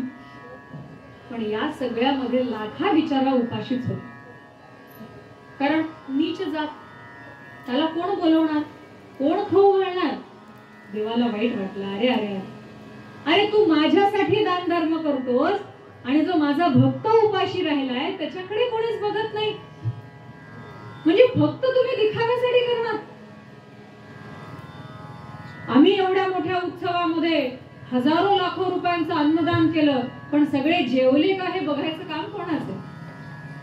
शेवटी नाईलाजाने देव त्या राजाच्या स्वप्नात गेले आणि सांगितलं की अरे माझा एक भक्त आहे लाखा नावाचा, तू त्याच्याकडे जा, तो उपाशी आहे खूप दिवसांचा, आणि त्याला तुझ्याकडून काहीतरी दे की जेणेकरून त्याचं पोट भरेल.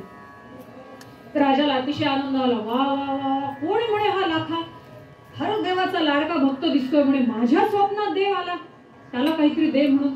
कोणीतरी श्रेष्ठ भक्त असेल, नाही तर कोणीतरी श्रेष्ठ संत वगैरे असेल. त्याने गावात चौकशी करायला सुरुवात केली. का रे बाबा लाखा कोणे, लाखा कोणे. सगळेजण म्हणे लाखा तो कोल्हाटी. आता ती खालच्या जातीचा आम्ही तोंडही बघत नाही म्हणे तसं. तर राजाला वाईट वाटलं. अरे अरे देवा, तुम्ही मला त्या नीच माणसाची सेवा करायला सांगता. हा राजा उलट देवासमोर जाऊन म्हणायला लागला, श्री जगन्नाथ महाराज अर्जी सांभळो ये मारे. श्री जगन्नाथ महाराज अर्जी सांभळो ये मारे. पाल खडीले राधा माटे नहीं करी भगवान. आपे टाको लाटी ओझ है अनिति की खान. श्री जगन्नाथ महाराज उतरू बंकर बेसड वाच्या गजकी अंबारी. मालपुआ सुकरमा माटे कौन करे गिरधारी. श्री जगन्नाथ महाराज अर्जी सांभळो ये मारे. श्री जगन्नाथ महाराज अर्जी सांभळो ये मारे. देवा, हे काय संकट माझ्यावरती घातलं म्हणे तुम्ही. त्या नीच जातीच्या माणसाकडे मी जाऊ. अहो एवढं सगळं मी तुम्हाला चांगल्या तुपातले मालपुवा वगैरे तुम्हाला मी भोग दाखवतो आणि ते भोग मी त्याला देऊ म्हणे. देवा, हे चुकीचं तुम्हाला माहित नाही म्हणा तू किती नीच जातीचा आहे ते. देवाने डोक्यावरच हात मारून घेतला. अरे आता तूच मला सांग. वाईट वाटलं देवाला. देव म्हणतात आईसाहेबांना, लक्ष्मी अगं मी काय करू म्हणे. हा राजा उलट मला शास्त्र शिकवायला लागला. की कोण उच्च आणि कोण नीच आणि कोण श्रेष्ठ आणि कोण कनिष्ठ. आता ह्याच्याकडून मी शिकावं की कोणावरती कृपा करायची आणि कोणावर नाही करायची. काय करू काय करू काय करू. देवाला अन्न गोड लागे ना, झोप लागे ना.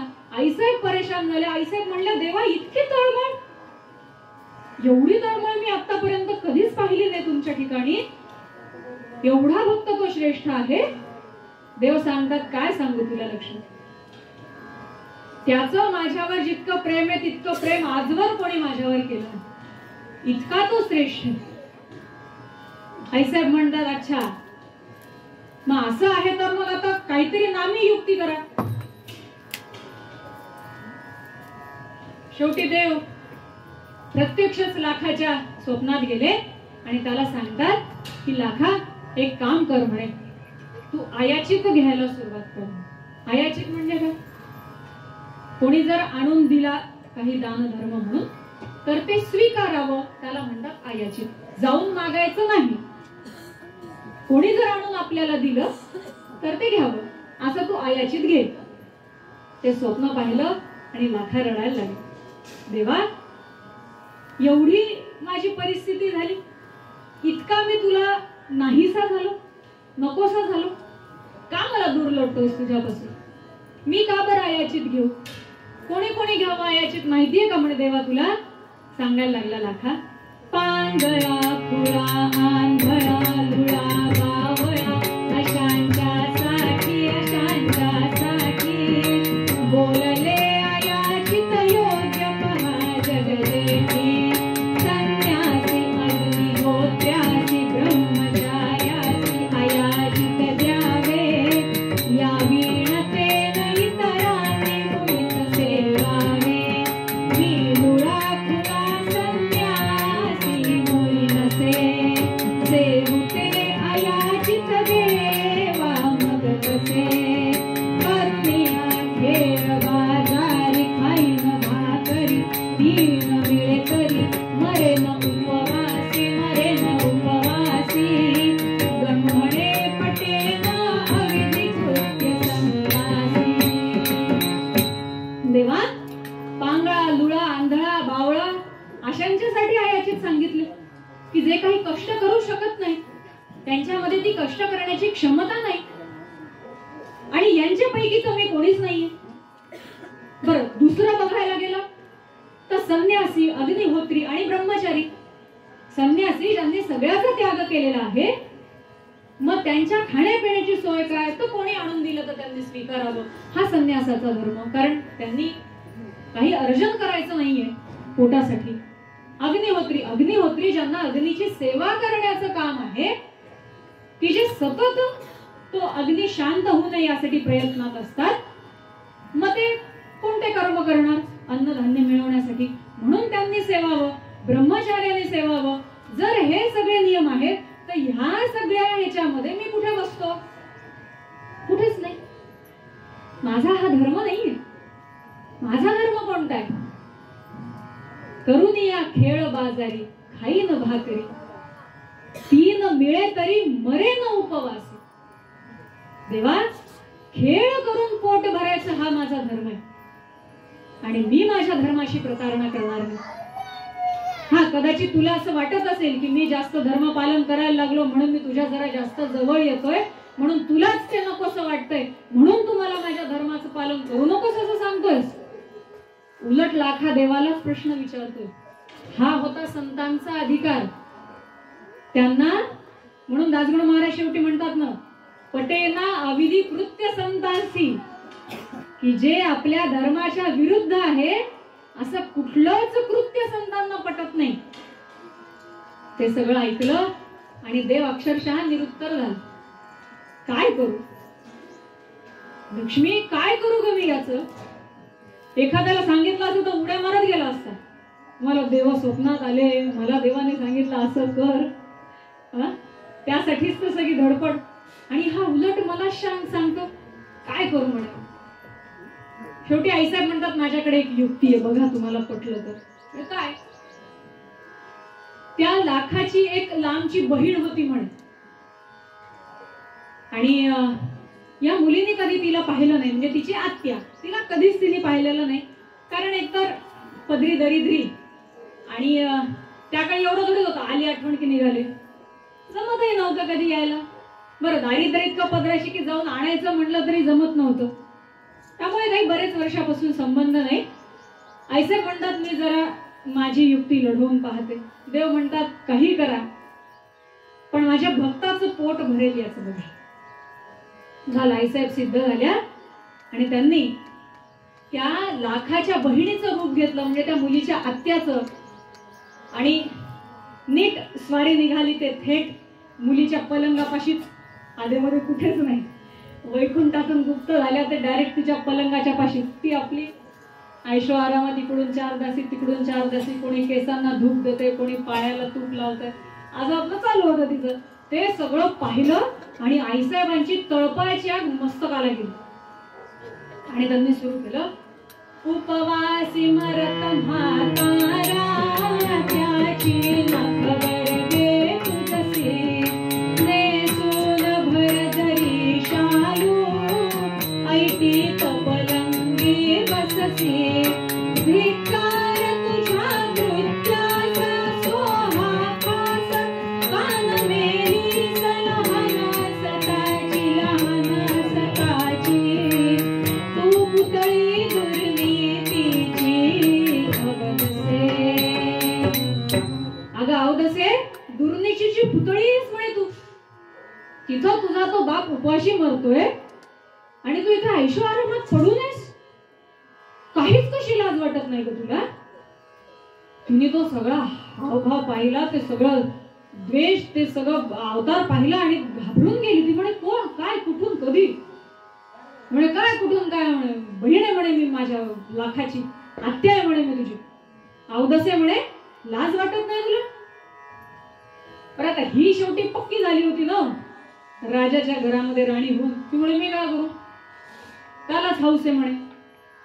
आहे त्याची मला जाणीव काय करू परी, हट्टी तो मुळीचा म्हातारा क्षण एक सोडे ना पुरी, काष्ठाचे एक बाहुले त्यासी मानितो, जगदीश सावधवेगा तेथे जवारी बैसतो, तो आयास माझ्या घरी घालीन घागरी, सर्व तो परी सुख लागेल माझे नाम होईल. मी काय करू म्हणे, त्यालाच हौस आहे. बसतो म्हणे आपला हट्टीपणा सारखा, काय ते एक लाकडाची बाहुली केलेली आहे म्हणे आणि त्याच्या पुढे आपलं माझा जगदीश करत बसतो म्हणे. त्या दारातून काय हलायचं नाव नसतं म्हणे त्याचं.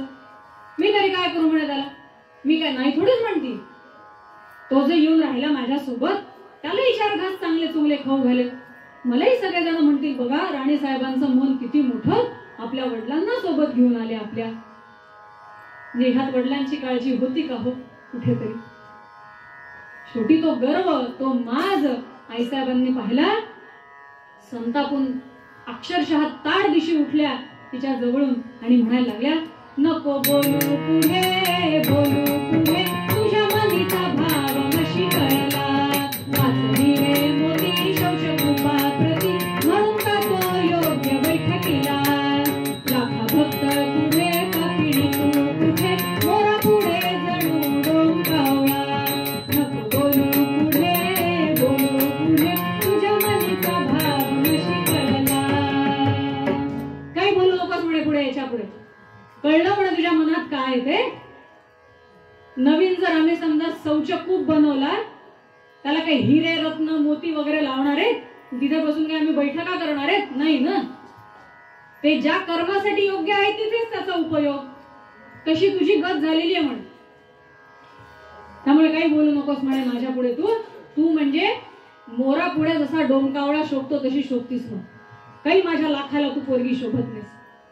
असं म्हणून ताड ताड ताड ताड ताड निघून गेले आईसाहेब आणि तिथून जे गुप्त झाल्या ते पुन्हा वैकुंठात भगवंताच्या समोर. भगवंत म्हणले काय झालं? काहीच उपयोग नाही हो देवा. हर प्रकारे समजून सांगितलं.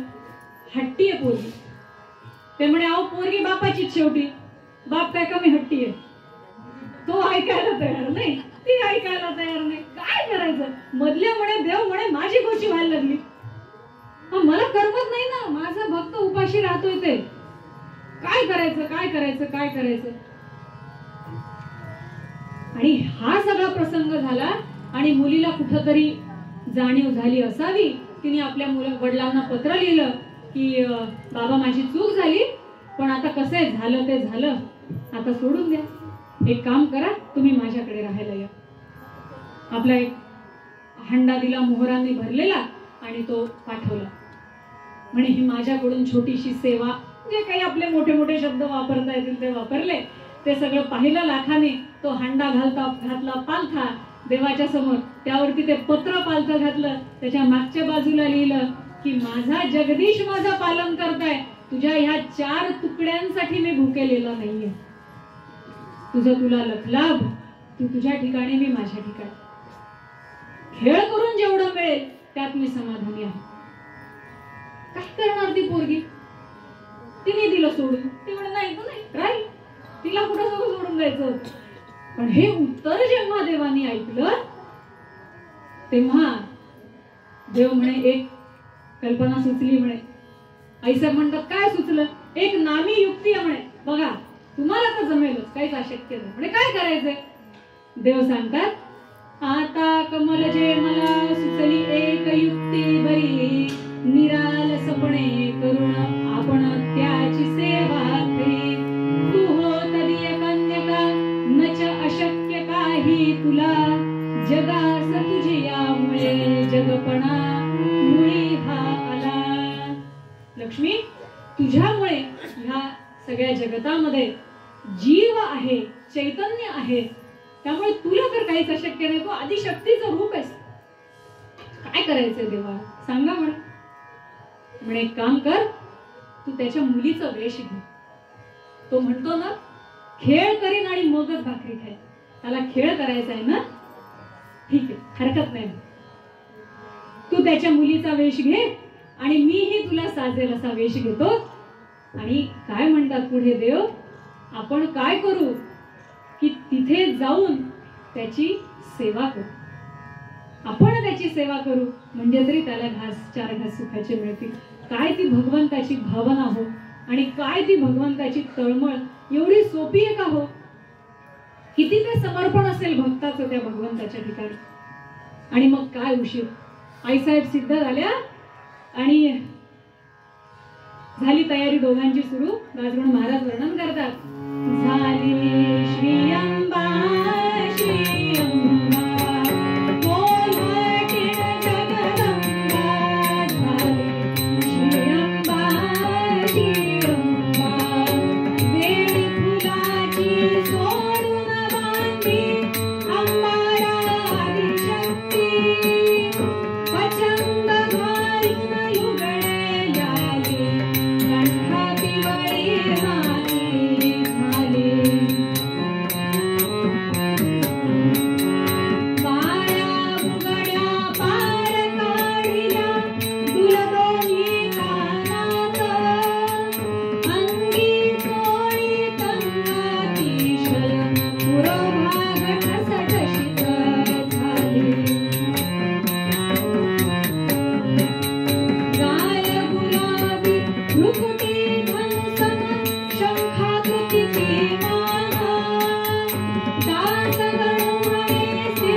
जगदंबा जगत जननी कोल्हाटीण झाली.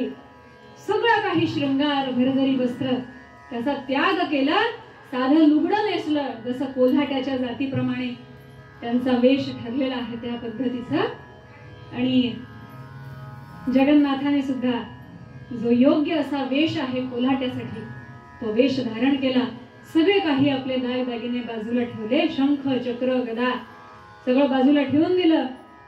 गळ्याला ते पेट्या बांधल्या, माती लावली आणि निघाले दोघ जण लाखाची सेवा करायला. उभयताले लाखाजवळ चरणारविंदी हरविले भाळ.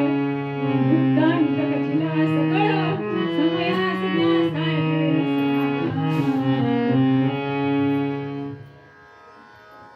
दोघही लाखाच्या समोर आले आणि अक्षरशः दंडवत घातले. इंद्रादी देव अक्षरशः तोंडात बोट घातले देवांनी. देवा तुझ्या वैकुंठाला यायचं तर गेट पास असल्याशिवाय येता येत नाही. तू त्या लाखाचे पाय धरतोस. आमच्यापेक्षा तू श्रेष्ठ आहे. मी देवांचा राजा आहे तरी मला सुद्धा तुझ्या परवानगीशिवाय तुझ्या दर्शनाला येता येत नाही. ऋषी मुनी हजारो लाखो वर्ष तपश्चर्या करतात तरी तू लवकर पावत नाहीस त्यांना. काय आहे या लाखाजवळ? अक्षरशः पुष्पवृष्टी करायची बाकी राहिली होती देवांनी. भगवंतांनी सूचना केली, थांबा अजून वेळ येत, अजून आमची सेवा बाकी आहे. ज्या कामासाठी आलोय माझ्या लाडक्या भक्ताकडे ते काम तर आधी होऊ द्या. आणि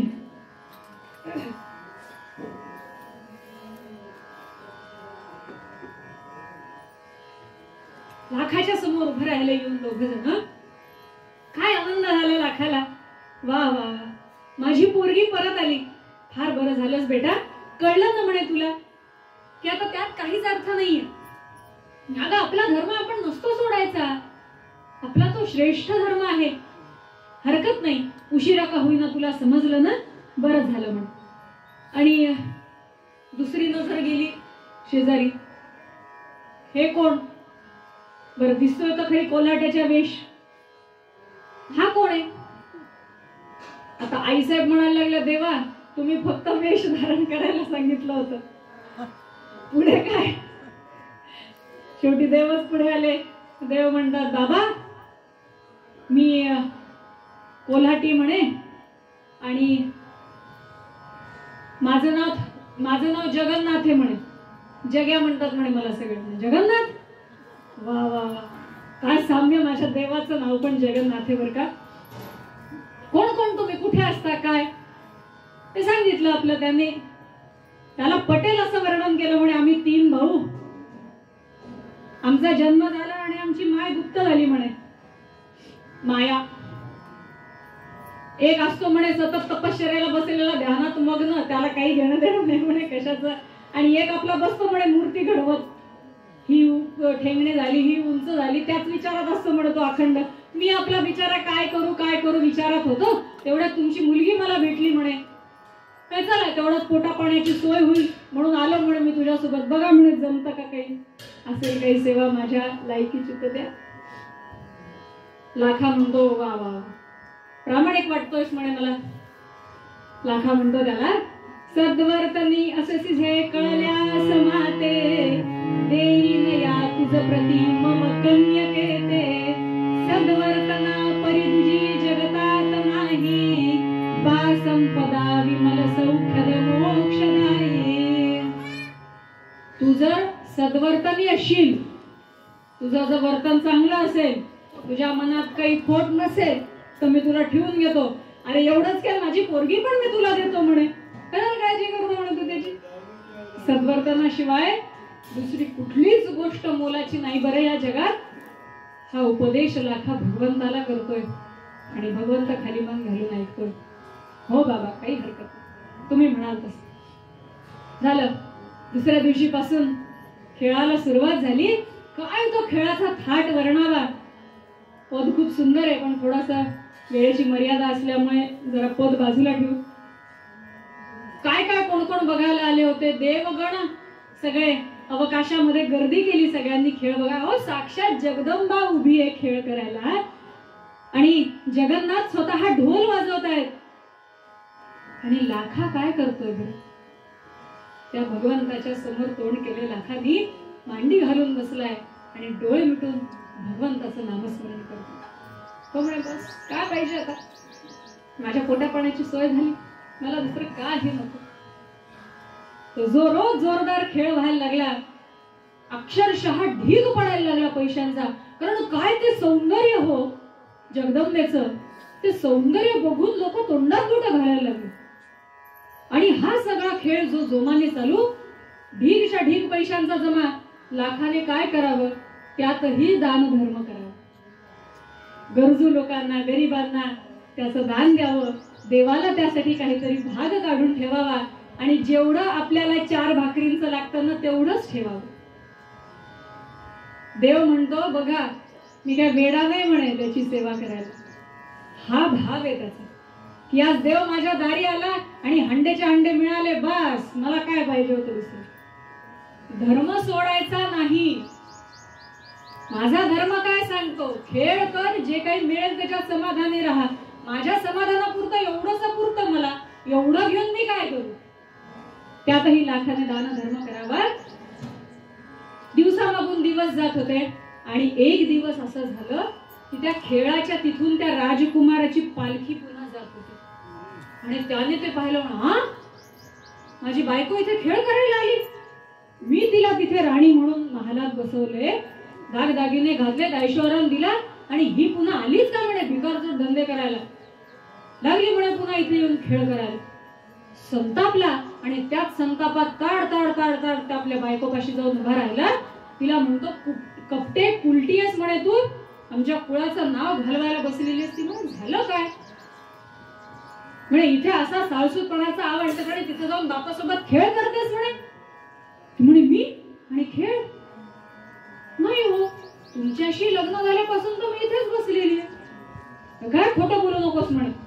आणि हे काय अवतार म्हणे, इथं नुसतं ते आपले गाल सगळे मध्ये बसलेले, अंगाची नुसती काडी झाली आणि तिथे तर नाचताना भारी ते तेज तुझं सगळं अगदी उफाळून येतं म्हणे, असं तो सौंदर्य दाखवतेस म्हणे सगळीकडे. तिला प्रश्न पडायला लागला, हे काय सगळं. नाही हो म्हणे, तुमची शपथ घेऊन सांगते, मी ह्या राजवाड्याचा उंबरठा देखील ओलांडला नाही. खरंच सांग. राजपुत्र म्हणतो, माझी शपथ घेते म्हणजे काहीतरी आहे. मग मी तर आता बघून आलो तुला तिथे. तिलाही प्रश्न पडला, अरे असं कसं काय झालं.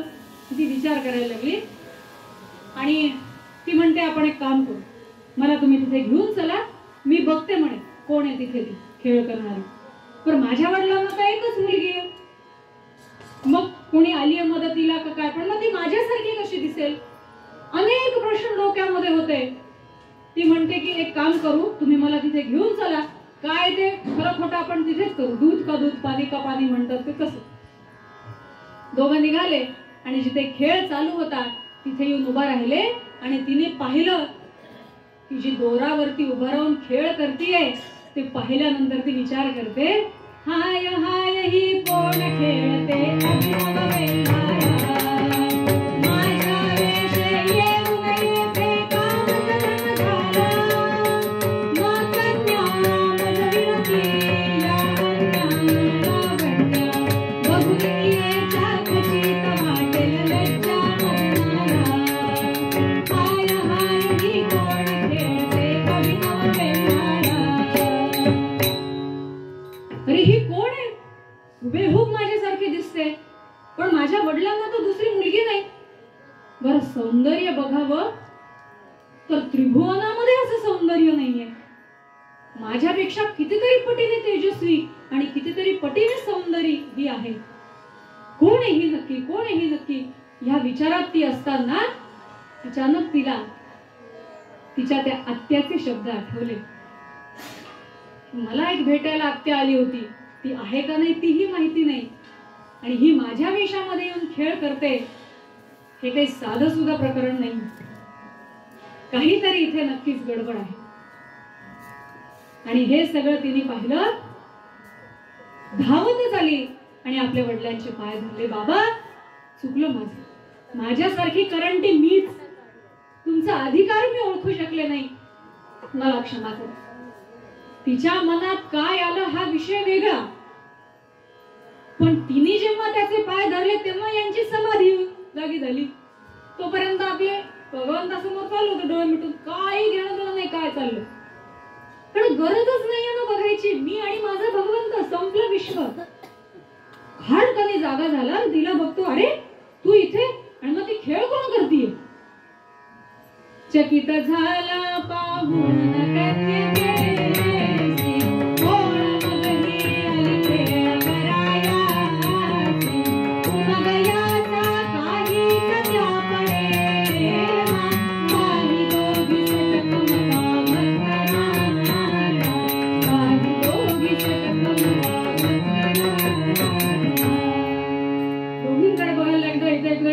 अरे काय हा काही वेगळाच खेळ दिसतोय.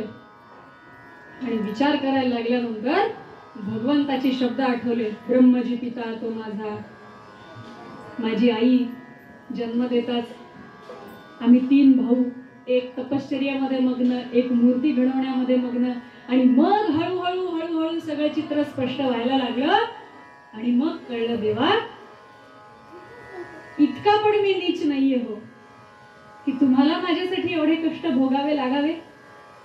वाईट वाटलं लाखाला. ताडकनी उठला, धावत गेला, त्या देवाच्या गळ्यातलं जे ढोलकं होतं ते काढून फेकून दिलं. आईसाहेबांना हात जोडून विनंती केली, आईसाहेब खाली उतरा. भगवंताचे पाय धरले आणि प्रार्थना केली, अगा हलधरानुजा प्रभुवरा जगन्नाथजी, दिसे न बरवा तुला मुळीच वेश हा त्यातजी, धरी मुकुटमस्तकी करी गदे सनारायणा, आतुर जन हे तया त्वरित द्या विभो दर्शना. गोपाल कृष्ण भगवान की. देवा हा वेश नाही तुमचा चांगला दिसत, हा तुमच्यासाठीचा वेश नाहीये. ताबडतोब हा वेश त्यागा, तुमच्या मूळ रूपामध्ये दर्शन द्या. मुकुट धारण करा, हातामध्ये गदा शंख चक्र सगळं धारण करा, ते पितांबर नेसून या. इथे जमलेले सगळे लोक तुमच्या दर्शनासाठी आतुर झालेले, आता मला अजून लाजवू नका देवा. शेवटी लाडक्या भक्ताची प्रार्थना आहे, कसं काय टाळेल? काही न मागता जर देवाने एवढं दिलंय तर मागितल्यानंतर तर अगदी सहजच आहे ना, तो बसलेलाच द्यायला. आणि काय सांगता, प्रगटला की ते ईश जगन्नाथ, प्रगटला की ते ईश जगन्नाथ, धरुणला हृदयी त्याच्या हे विषयी भात, मन्मथास लागली प्रभु वदन चंद्रकांती, शंख चक्र हस्ती शोभे कंठी वैजयंती, अमर मुखे लाखाचा तो धन्यवाद गाती, दास गणु सतारा देवा बुडत भवागीत, प्रगटला की ते ईश जगन्नाथ. भगवंत प्रकट झाले मूळ रूपामध्ये. लाखाला आपल्या हृदयाशी कवटाळलं, त्याच्या मस्तकावरून हात फिरवला. लाखा, अरे किती माझ्यासाठी करशील, किती ते समर्पण आणि किती ती भक्ती. मला नाईलाजास्तव तुझ्याकडे यावं लागलं. बरं, मला ह्यात काहीही कमीपणा वाटत नाही. बरं, तुझ्यासोबत आलो, तुझ्यासोबत 4 घास खाल्ले, तो आनंद निराळा. अहो, देवाला त्या स्वर्गातलं पंचपक्वान्न सुद्धा फिकं वाटलं असेल त्या सगळ्या समोर. आणि तो सगळा आनंद, ते सगळं आजूबाजूचे लोक बघत होते. आणि सगळ्यांनाच लाखाचा अधिकार कळला. ज्यांनी त्याला हीन जातीचा म्हणून हिणवलं, 4 घास द्यायला सुद्धा ज्यांनी नकार दिला, त्यांनी अक्षरशः लोटांगण घातलं लाखाच्या पायावरती. धन्य तो भक्त आणि धन्य तो भगवंत. असं हे भक्ताच आणि भगवंताचं नातं काय वर्णन करावं. आणि सगळ्यांनी मिळून भगवंताची आरती केली. जय जय परेश प्रभो लक्ष्मीश, निवारी हरी आमच्या केश पाशा.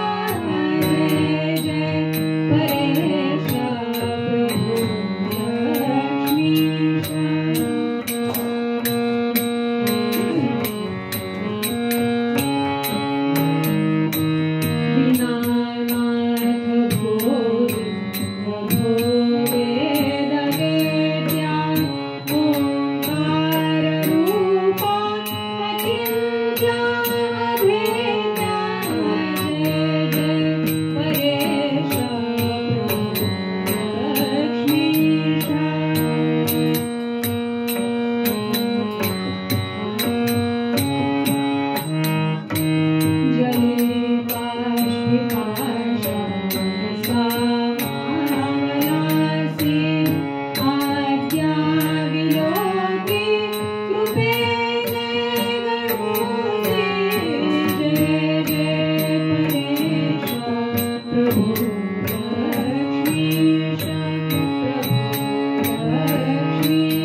सद्गुरु दासगणु महाराज की जय, सद्गुरु प्रल्हाद महाराज की जय, जय जय रघुवीर समर्थ. लाखांनी जसं भगवंताकडे अखंड भक्ती मनामध्ये निर्माण होण्याचं मागणं मागितलं, तसंच या परंपरेचं जे मागणं आहे ते आज महाराजांच्या चरणी मागते. त्यापेक्षा वेगळं काहीही मागणं नाही. अनंत अपराधाच्या राशी कोटी घालणे देवा कोटी घालणे, महापापी देव परितू आहुला घालणे, कधी गवावन ऐसे आपणा नाम धरिलेसी, देवा नाम धरिलेसी, आता पतिता उपेक्षिणे योग्य नव्हे दिवसी, दीनानाथा विश्वंभरा करुणावतारा, देवा करुणावतारा. दासगणु नको लावू बिंदुकनाधारा, सुखी राहो नाम ध्यानी तुझी मूर्ती, देवा तुझी मूर्ती. करो कीर्तन सेवा देवा सदैव या हाती, प्रतिवर्षाची वारी रामा पंढरीची हो, देवा पंढरीची हो. तुझ्या समचरणाचा प्रेमा वाढत तिचा हो, साधू संतांची ती हो सदैव मन भेटी, देवा सदैव मन भेटी. दासगणु म्हणे वस्ती राहो गोरेच्या काठी, कुंडलिक वरदा हरी विठ्ठल, सद्गुरु ज्ञानेश्वर तुकाराम महाराज की जय, सद्गुरु दासगणु महाराज की जय. नमः पार्वती पते हर हर महादेव, भारत माता की जय. आजची सेवा महाराजांच्या चरणी अर्पण.